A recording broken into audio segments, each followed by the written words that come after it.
Hello and welcome to Spring 3.0 training. We are going to see chapter 5 which covers Spring security. So let's quickly run through the content of this chapter.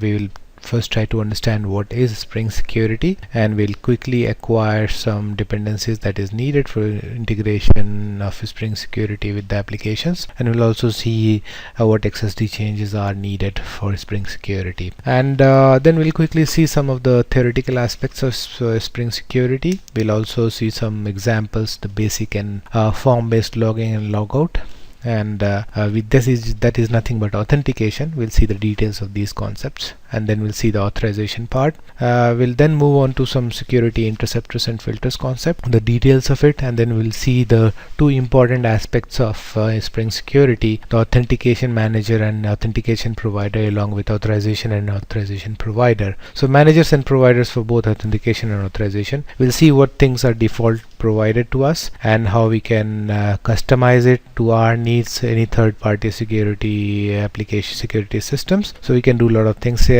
We can connect to some databases, we can connect to LDAPs to get the authentication and authorization details. So we'll see that, and further we'll move on to some advanced concept and integration. What is Spring security? I don't think I need to go into the details of security. Security is nothing but you have some resource and you want to ensure that only those people or only those systems which you are allowing to see them. So you are just securing some resources here in the web applications. What is the target of Spring security? Spring security is basically meant for J2E based enterprise software applications. It's not meant for desktop based application. It can do a lot of batch processing based security mechanism. It can even do a desktop based application security, but it is primarily target towards the Spring framework application and normally the J2E solutions. So we'll see gradually that how it is powerful, flexible and pluggable when we look at the details of it, and when we'll just peek into the sample applications that we are writing. The particular emphasis, of course, is the Spring based framework, which is the leading J2E solution for enterprise software development. One thing is to note is it is not something like firewall or a proxy server. It does not provide that kind of security, or say intrusion detection system. It's not operating system level security like antivirus and all, and it's not even JVM security as well. So this is primarily meant for J2E based enterprise software application security. So let's move on from here. This is just the basic theoretical aspect of it. Let's see what major operations it provides. The two major operations, the first being authentication. So what is authentication? The moment we get into some application, it says tell me your user ID and password. What is username is identification. We first identify who wants to access, and then we say okay, you tell who you are, you also tell me the password. Password is nothing but verification. You verify yourself, you prove who you say you are. The username is saying I am X, and password is saying I am X, and the authentication token and the verification token is the password that the system has already provided me. So it has to match what which is already available in the system. So authentication is nothing but you tell me who you are and also prove who you say you are. So it's a process of establishing a principal. Principal can be a human being, it can be another system which is trying to connect to another system. So if some system wants to perform some action in an application, user needs to authenticate itself. And what is authentication? It's a combination of identification plus verification.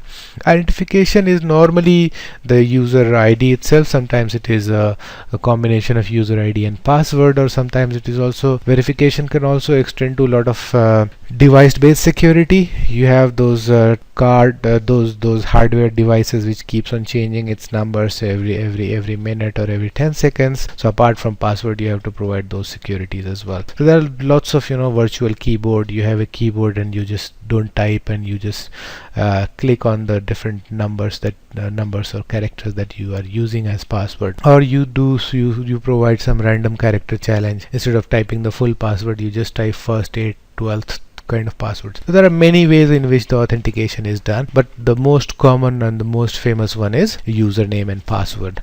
The second major operation is authorization. Authorization is nothing but access control. Okay, you are now logged on, but A system may provide different functionality to different type of users. So if it is employee, a different type of functionality is available to the user. If it is a manager, he may have more rights in the application than an employee, or say something like admin or a member or a contractor. They may have all different level of privileges, right? So some can access some kind of functionality, some may not be able to click on some buttons, or some may not be even shown those menu items. So authorization is like we know who you are, but are you allowed to do or access what you want? So this process of access control is called authorization, right? So these are the two major operations. We'll see there are a lot more operations which is supported by Spring, but we'll be focusing mainly on these two operations, and then we'll gradually build on top of it. So authentication process establishes the identity of the principal. Principal is nothing but user or system who is trying to get access to the system, and then which is used for authorization decision, that whoever has logged on, is he allowed to access that resource or not. Now before we get into the Spring security directly, let's do a quick recap of servlet filters. So we all know what filters are. Filters are something which comes in between the servlet and the container. So you have this client is hitting on the URL, and this is your web server. So web listener is always listening on that port. It gets the request, passes to the servlet container. Servlet container looks into web.xml, say okay fine, this is the servlet where I need to go. So it goes to that servlet, takes the request along with it. Servlet processes the request, creates the response, gives it back to the servlet container, which is returned back to the client. Simple. Now the concept of filter introduced by J2EE is that you can intercept the request between the container and the servlet. So before it reaches servlet, you can do lots of pre-processing and post-processing. Say for example, you want to do some security, you want to do some auditing, or you want to do some kind of logging. So you can do that in before reaching, or even you can do some business functionality, that okay, after every servlet execution, if it is a mobile device, I need to translate that UI like this. So you want to do that using one filter. So filter has two important methods. One is the pre-processing and one is the post-processing. So whole of Spring security is dependent on this filter mechanism. So before reaching to the servlet, which is the business logic, application logic, you're doing some security using the filters, right? This is some basic stuff just to give you a recap of what filters are, because Spring security uses filters a lot, and for most of the things it is dependent on Spring servlet container and J2EE filter concept. Now let's move on to the security use case. The use case that we'll be doing for all our examples are that the user reaches the application, that it reaches the home page. On home page he clicks a secure link, something we want to secure, something we want to authorize to a specific user. So the moment the user clicks on the secure resource, Spring security comes in picture. Spring security brings the logging page. Logging page can do credential check. There are various ways in which we'll be doing the credential checks. We'll be doing the plain text base. In the initial example, we'll be doing hash, we'll be doing database. It can be done using LDAP, it can be done using XMLs. There can be many authentication providers. So we'll see some examples like this. And then after the security credential check is done, if logging page user enters wrong user ID and password, so authentication failure, auth provider can say I don't like the user ID and password combination. Auth failure will happen, user will remain on login page, and then if user is authenticated successfully, the user will be allowed to get into the secure area. So that's our use case. After this use case, if user clicks on log off, user will be returned back to the home page. Simple use case.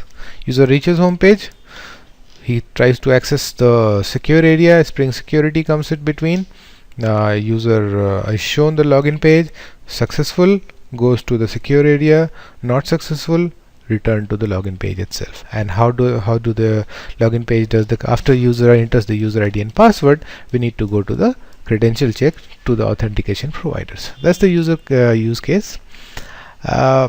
let's see the setup before we jump onto the code. So there are three basic jars. There are basically 5-6 jars, but these are the three most important jars that we need for Spring Security. So you can download the Spring Security jar from the Spring website, and what we need is these three jars, apart from the Spring core jars which we have already been using in our previous chapters. So config, core, and Spring Web. We are always doing the examples based on 301, so we'll pick the same version of Spring Security as well. So these are the dependencies, and in a schema you must have noticed that we have been using Spring Beans and different types of XSDs, but now we'll be needing one more thing. In the XML namespace there will be a new entry called schema security, and for this schema security this entry is here. This entry says for schema security go and fetch XSD, and this XSD lives in Spring jars, right? So this is the definition that you need to change in your config, your Spring config that requires this change. Let's see the first configuration. First and foremost, what do we do for enabling the Spring Security? To enable the Spring Security, the filter that is added is this filters. You remember servlet and servlet mapping. Similarly, filters has filter and filter mapping. So within this filter, instead of servlet name and servlet class, you have filter name and filter class. This name is fixed, that you always have Spring Security filter chain, and this class is fixed as well. It is called delegating filter proxy, and this delegating filter proxy, this Spring Security filter is here, and this pattern says that everything that is requested should be going through the Spring Security filter chain. So proxy request to have been with ID Spring Security filter chain, and then we get this proxy and we further processes. Don't worry about it, that what exactly is delegating filter proxy and what exactly is security filter chain. We have already seen the concept of proxy before in AOP, but we'll also do a recap later in this chapter to understand it. So how can we pictorially represent it? This is the pictorial representation of filter proxy. This filter proxy is this delegating filter proxy which lives in the servlet context, and what it delegates to filter chain proxy. Filter chain proxy is what? This is your filter chain proxy, and this proxy is a sequence of Spring injected filters, right? Some example of this filter is this. The first filter can be integration, default filter is integration filter, authentication processing filter. If there is an exception out of authentication processing, user is not valid or authorization is not proper for that user, exception translation filter happened, and then filter security interceptor comes in between as well, right? So we'll see, and then if everything is successful, user reaches the secured web area. Delegating filter proxy, Spring Security filter chain. This is delegating filter proxy chain, and we can inject as many filters as we want through the Spring container. When we'll see the example, it will be far more clearer, but just keep these diagrams in mind, and that's the first configuration that you need to do in your web XML. The second configuration, of course, you need to have a Spring Security.xml. This is different than Spring config.xml. In fact, normally we keep it different. You can keep it in the same XML as well. It's just that we include it there, right? So normally what does it look like? You have a magic HTTP tag. We'll see quite a lot of details of this tag in the coming slides, and then you have this second section. First section is HTTP in the normal scenario, and another section is authentication manager, authentication provider, and user service. This is something which we'll be discussing a lot as well. So this is how the Spring Security XML looks like. Don't worry about the complexities at the moment. Forget about it. We'll see each and every attribute of this XML, each and every tags in detail. We'll use it for customization. We'll use the default behavior of it, and we'll talk about each and everything. So that's what the two basic XMLs look like, web XML and the Spring Security.xml. The basic architecture let's just expand on what we have already discussed. This delegating filter proxy and this filter proxy chain, that's what we were discussing, which we enter in the web XML, is nothing but this area, right? So what happens is, before we reach the Spring Dispatcher Servlet, remember the Spring MVC classes, the Spring MVC videos, Spring Dispatcher Servlet is nothing but the gateway, the front controller of your model view Spring MVC application. So before Spring Dispatcher Servlet is reached, we have lots of filters in between to do the processing, and all these filter chain that is Spring injected filter chain is nothing but they use two important sections. One is authentication manager and another is security context. Security context contains the user information, his authorities, his individual user details, and authentication manager has user detail services. User detail services from where we are getting the security details. So here we saw that we can get the security detail from what is the credential check, what is the auth provider, so what is the authentication provider, what is the user service. Same user detail services are we talking about here. This section, authentication manager. So this is authentication manager, this is security context. Security context holds the user information, and once user is logged on, we have everything about that user in the security context. And authentication manager is that user's details. Don't worry about it, we'll further dig into all these authentication manager, security context, user detail services. We'll write our own authentication manager, we'll write our own user detail services. So just keep that in mind. There are two major sections of configuration. The first is fixed, that you do in web XML to enable the Spring security, and the second is that you write your Spring security XML itself, where you define that what you want to secure and how you want to secure it. So this is the basic architecture. Like, this architecture resembles very much with the filter concept that this is your servlet, nothing but Spring MVC servlet. Before we reach into the servlet, you are writing your filters which can do pre-processing and post-processing, and this pre-processing and post-processing filter user two helper. One is authentication manager, another is security context. So that's what is the basic architecture of Spring security, which is applied onto the Spring MVC. It will be far more clearer once we get into the code demo. So let's do a code demo of this application. So we want Windows based security, that is called HTTP basic security, and let's see how much code we write for this kind of authentication. Once we have understood this, then we'll do a form based authentication. We won't even write these text boxes and these labels and submit query and reset button. This is provided by default by the Spring security login. And then we may not like the look and feel of this, so what we want is, we want a custom form. We'll write our own JSP with our own text here. Instead of submit query, we are writing submit here. So it's like we can have our own style sheet. This is a custom page. We can have our own look and feel and style, and we'll do a logout and custom error as well definition that we can see here. So we'll see three examples. Let's quickly move on to the code. As promised, the first thing that you would look for is the Spring security filter chain, and the first in the filter chain is delegating filter proxy and the filter mapping. Right, we just saw these two. The rest of the things are all related to the MVC, Spring MVC itself. We have seen that before, that you need the dispatcher servlet, so I don't want to get into that now. So this is your servlet and servlet mapping. Of course, we need content context loader listener to load these two Spring XMLs. So one is Spring Dispatcher Servlet XML and another is Spring Security. So it's nothing but you are using the web context loader, and those two XMLs are read directly and is available in the web context. Nice and simple. First section, what is this section? This section is nothing but your Spring MVC configuration. This section is nothing but your Spring security configuration, and this section is nothing but your Spring initialization part.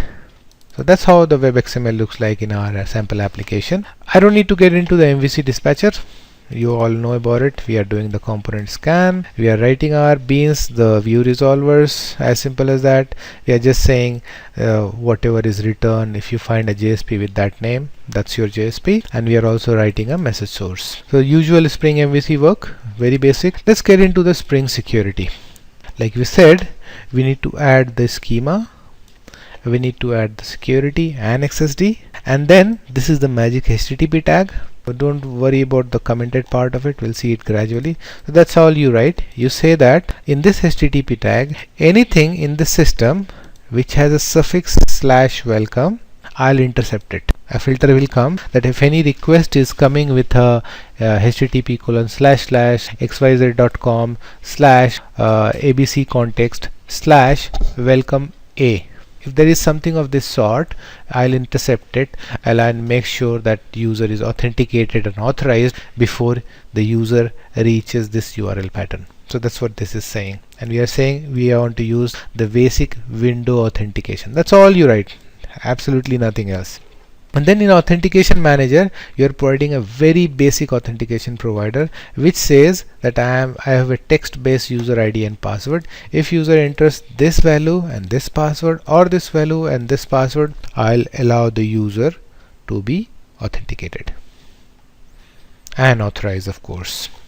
So that's all that is there in the Spring Security. Of course, logging controller has this /welcome URL mapping, right? And this URL mapping simply does what?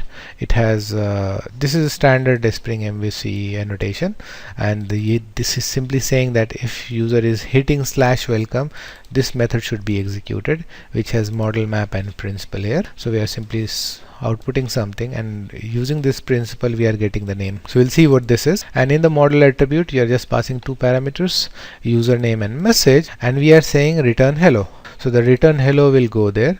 What is returned? So whatever is returned, it will go to webinf/pages, and it will take that value hello and it will suffix that with .jsp and try to find a JSP at webinf pages hello.jsp. If it finds hello.jsp, it will simply display it. So that these are the configuration. I'll simply show you everything: login failed, logout and stuff like that, and everything else will go to home. So home is nothing but home. Welcome to Spring Security, and there will be a link called click here to log on. Now, without wasting time, let's run it and see what it looks like. What happened?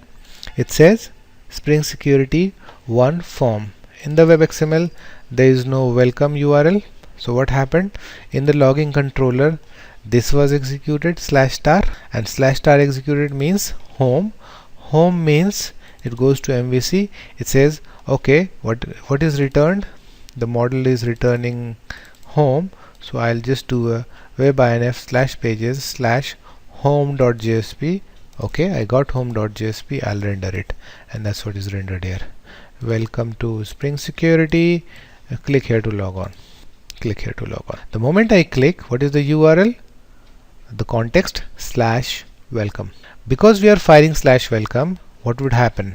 It will go here, and before going here, Spring Security will come in picture. So before going to business logic, before executing this business logic, Spring Security will come in picture, and okay, let me authenticate the user first. So the moment I click here to log on, this interception will come, because that's more like a filter. Before reaching to servlet logging controller, filter will come in picture. So let's click it and let's see what happens. The moment we click it, what happens is this Windows Security comes in picture. Why is it coming? Because of that magic HTTP tag, and there is a self-closing tag we have written. Right, so what user ID password we remember? Say if we enter something wrong, it won't allow us to go through. So we'll do Rahul and then 1 2 3. It'll take you to logging. Then it will allow the servlet to be called, and it will take you to the custom page that we have built. So custom page was hello.jsp, and what messages? Messages, whatever user has logged on, that message is displayed into the JSP along with the username. Plain and simple. Say for example, if we use another one, that message will be displayed. If you say Rohit 567, that message will be displayed. Right, so this is very straightforward. What happened? What happened was the /welcome was called on the home page, and when user clicked on /welcome, this interceptor came in between. It said that okay, because slash welcome has been called, I will and the HTTP basic form will be displayed, and what it will do is it will make sure that it is using the authentication manager which has provided 2 user ID and password.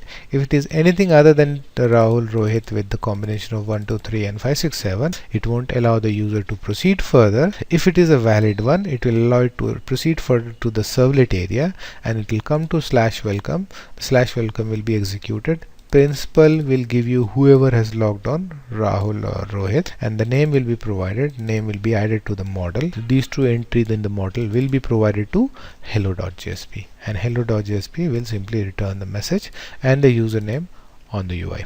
Let's see.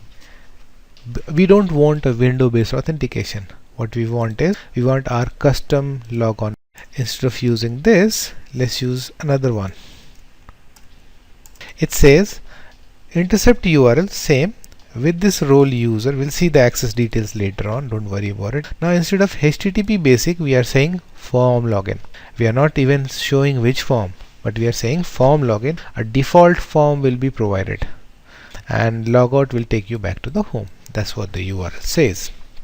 Now let's restart the server and run the same thing again. Because of this dispatcher servlet and in the login controller, anything /star will take you to home. And what is home? Home is webinf/pages home.jsp, so it will take you here. And now once you click on the link, it will take you to the slash welcome, and that's where the security starts. Clicking on it will take you to the welcome. Click here to log on.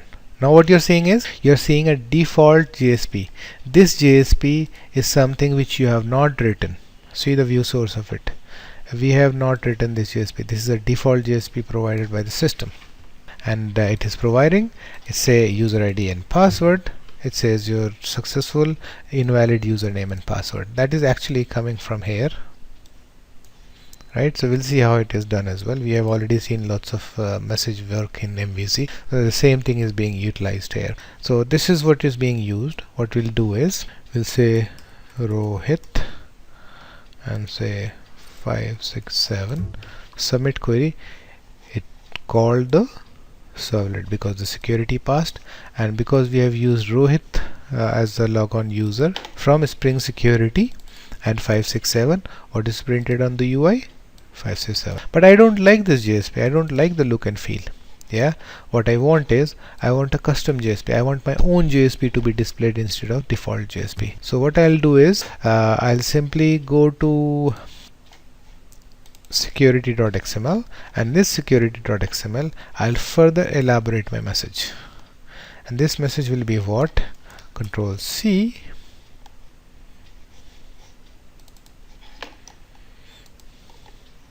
I will uncomment this bit,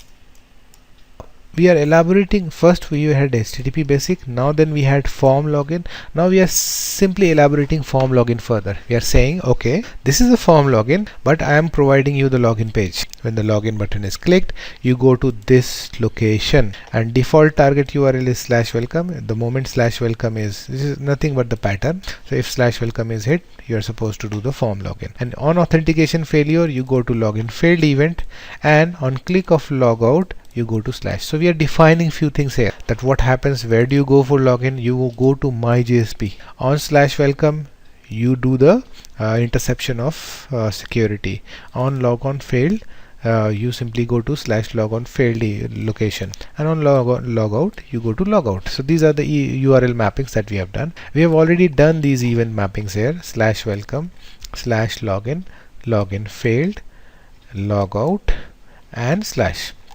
What will happen here? In this, if I say logout, where it would go in login controller? In login controller it will go to logout, and it will be redirected to login.jsp.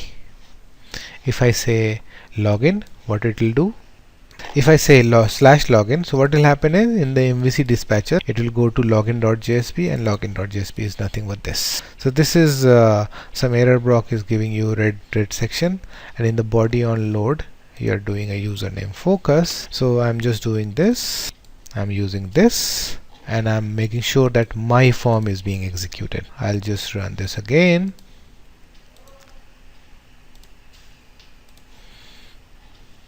And let's see what happens. Form is executed. Same thing here.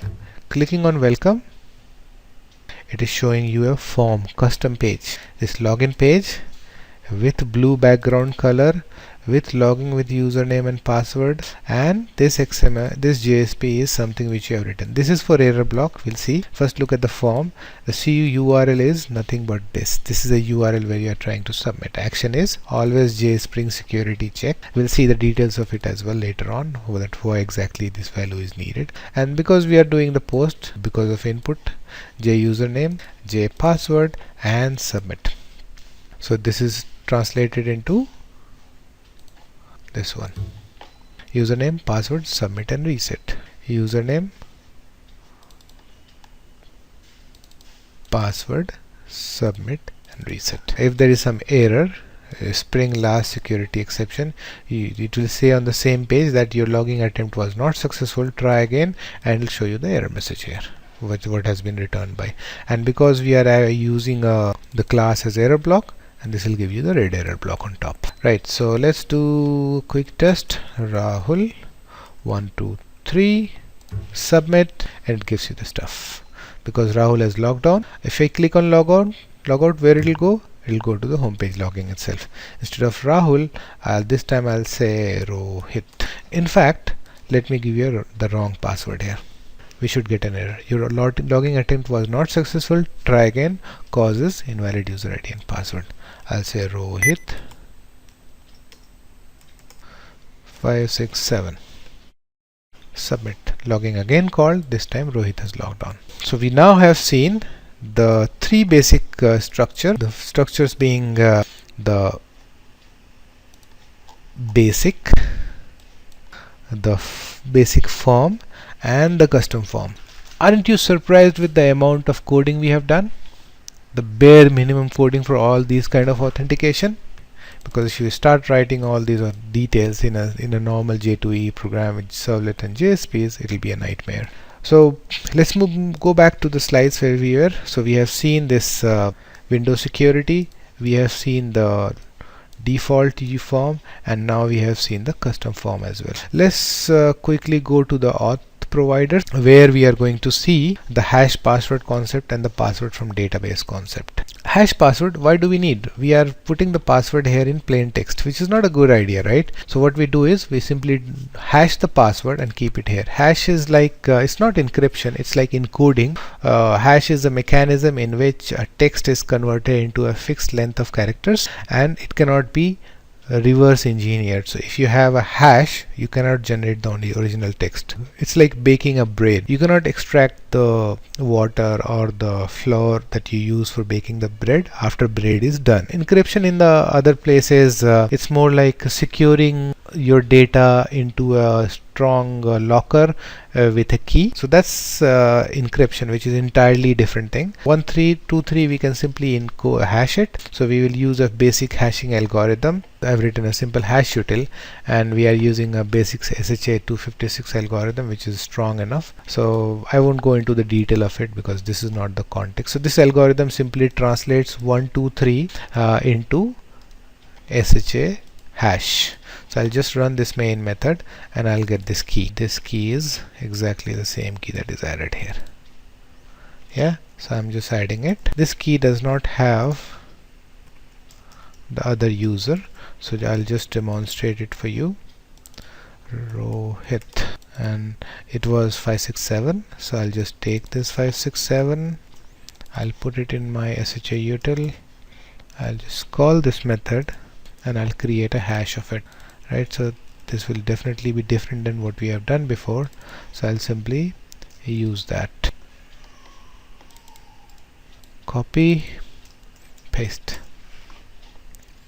So we have two users now. Now nobody can look at the code and find out the password. So this is the basic encoding mechanism, and I'm just trying to show you how it works. Right, so what you do in the Spring security XML, everything is same.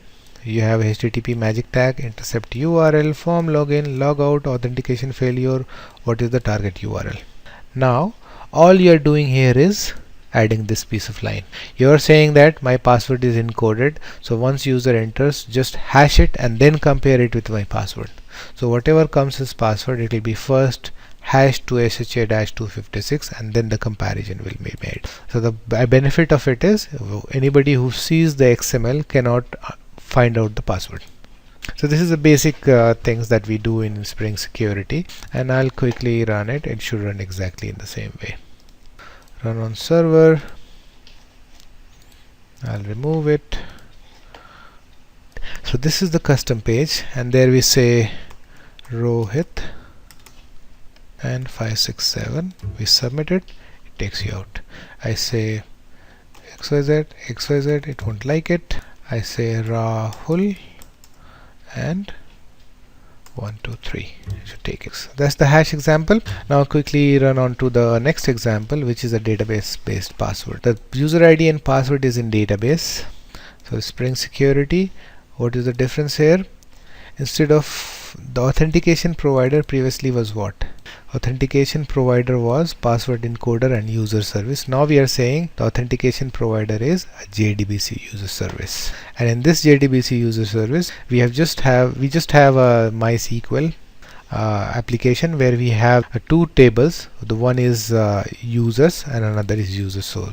In Toad we can see that we have a test, and in this test we have two tables which has data, which has admin roles, and then we have another set of tables where we have three users, Amar, Rahul and Ritu. So we are going to use these three user ID and passwords in our application. So we are writing a SQL query where we are selecting the username and authority from users between these two tables and trying to extract whatever is the username. We'll extract the corresponding role and authority from this, and the data source is security data source.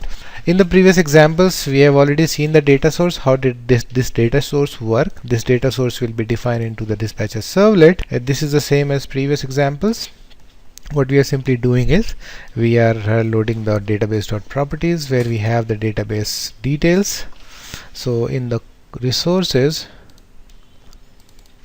you will see that we have all the user ID and password and we are using Hibernate, of course, and in this we are simply setting up the database. We have already seen this before, so I won't be going into the details of it.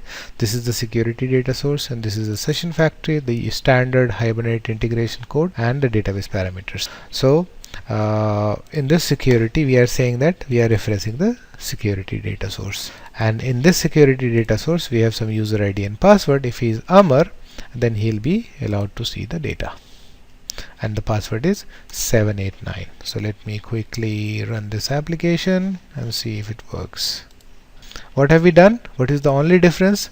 The only difference is that now we have changed the security provider. So authentication manager, authentication provider was password encoder and user service.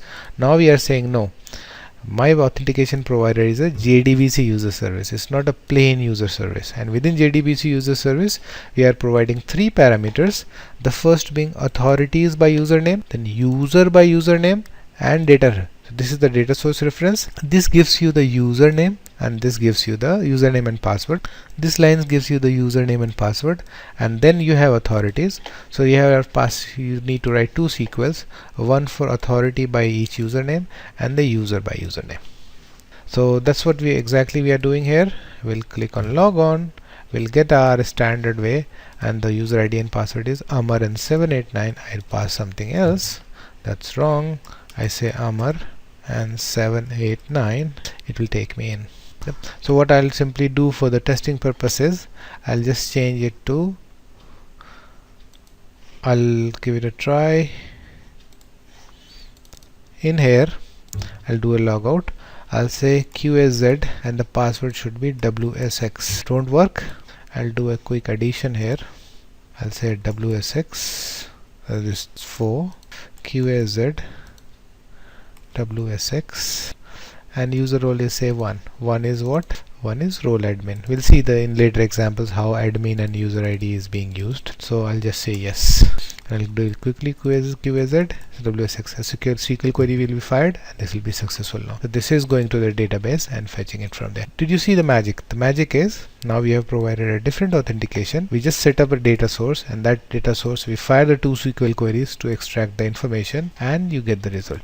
In the next video, we'll see the details of this, the database-based password, and we'll also see a lot more on the other integrations like LDAP, and we'll see the details of all the HTTP tags, what it is capable of, how many sub tags are there, how many attributes are there. There are lots of attributes and tags here. There are lots of sub tags that you can have here. There are too many things that you can do here in authentication. You can also do a lot in JDBC service. There are lots of tags available, attributes available here, so you can also do a lot of things here. So in the next video we'll go through some more details. We'll look at the authorization part. We have seen the hash password, we have seen the password from database. In the next video we'll see how the authorization work. Authorization meaning this part, the decision, granting access to a certain area, and what the role voter does. We just saw the authentication manager and DAO based authentication provider and user detail based. We have just seen a little bit of this, just a glimpse of what this part does. In the next video we'll see the details of this part, where we'll see authorized access and custom access denied page. See you in the next video.